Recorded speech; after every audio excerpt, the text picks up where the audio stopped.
ইসলাম ভালোভাবে আগাচ্ছে আলহামদুলিল্লাহ, রাজনৈতিকভাবে না হলে সামরিকভাবে বিভিন্ন জায়গায় ইসলাম ভালোভাবে ফাংশন করতেছে। কিন্তু তাই বলো এই টিটিপির বিষয়, অন্যান্য বিষয়গুলো এগুলো আবেগপ্রবণ হয়ে আপনাদের এমন কোনো ইয়ে যাতে না হয় যেটার দ্বারা এই মূলধারা যেটা জিহাদ, এটা আল্লাহ খুরাসানে আলেমদেরকে ক্ষমতাসীন করেছেন, তাদের ভিড় বুঝতে হবে আপনাদেরকে।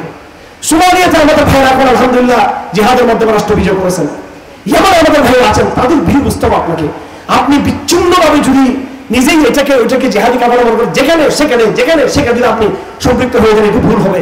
এই বিষয় নিয়ে সতর্ক থাকবেন, আমাদের রাস্তা রাখবেন আমাদের উপরে, আমরা পাবো। যদি টিটিপির বিষয়টা হয়ে থাকে, ঠিক আছে, আপনার সিদ্ধান্ত নিয়েছেন, কিছু ছেলেগুলো ধরা পড়েছে। এখন পাকিস্তান গোয়েন্দা সংস্থাকে কি বলছে কথা যে আব্রাহুল হক জঙ্গি? পাকিস্তান গোয়েন্দা সংস্থাকে কি বলছে যে আসিফ জঙ্গি?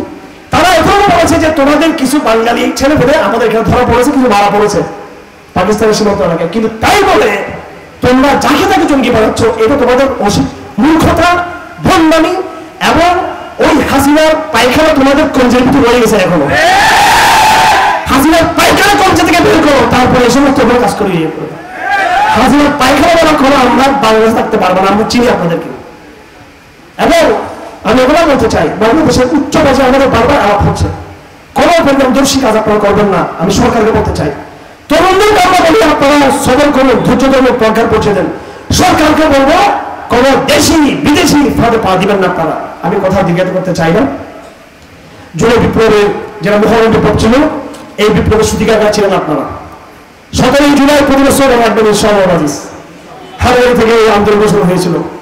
আপনারা নিজেদেরকে চেয়ার চেষ্টা করবেন, ঢাকা বিশ্ববিদ্যালয়ের ছাত্ররা নতুন বাংলাদেশ গঠনের জন্য বিপ্লব করতে পারে। জাহাঙ্গীরনগর বিশ্ববিদ্যালয়ের ছেলেরা, বুয়েটের ছেলেরা, চুয়েটের ছেলেরা, আমি মনে করি হারাদের ছাত্রদের, পরিবার ছাত্রদের, ঢাকার মাদ্রাসার ছাত্রদের যোগ্যতাও কিন্তু কম না, তারাও কিন্তু নতুন বাংলাদেশ গঠনের কিন্তু তারা যোগ্যতা তারা রাখে। আজকে যে আমরা এখানে এসেছি, আমরা আপনাকে বলবো পড়াশোনা করবেন ভালো করে, অবশ্যই আপনার ভালো ছাত্র হবেন, এটা এক নম্বর কথা। মুত্তাকি হবেন, এটা এক নম্বর কথা। পাশাপাশি মাঝে মাঝে এই ধরনের প্রোগ্রামে আপনারা আসলে আপনাদের ফায়দা নাকি আপনাদের ক্ষতি? আপনাকে প্রতিদিন আপনাদেরকে মিছিল করতে বলি, প্রতিদিন স্লোগান দিতে বলি, পড়াশোনা করবেন, উস্তাদের আনুগত্য করবেন, কোনোদিন মাদ্রাসা প্রশাসনের বিরুদ্ধে কোনো বিদ্রোহ করবেন না। হ্যাঁ, আরেকটা কথা এখানে আছে, আনাজ মাদিনীকে তৈরি হলে তখন বিদ্রোহ হবে। হাসিনা আরেকটা ফিরে আসবে না, আরেকটা আনাজ মাদিনী কোথাও ফিরে না আসে ইনশাআল্লাহ, এরকম কোনো কেউ নেই আলহামদুলিল্লাহ। সবার প্রতি আপনারা গুরুত্ব রাখবেন।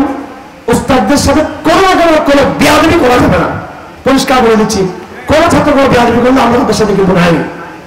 আমরা বলবো কোথাও আঘাত করতে হবে, আল্লাহ যেখানে আঘাত করতে পারে, যেখানে আন্দোলন করতে হবে, সেখানে আমরা করতে দ্বিধাবোধ করবো না, সেখানে আমরা কোনো ভয় করি না।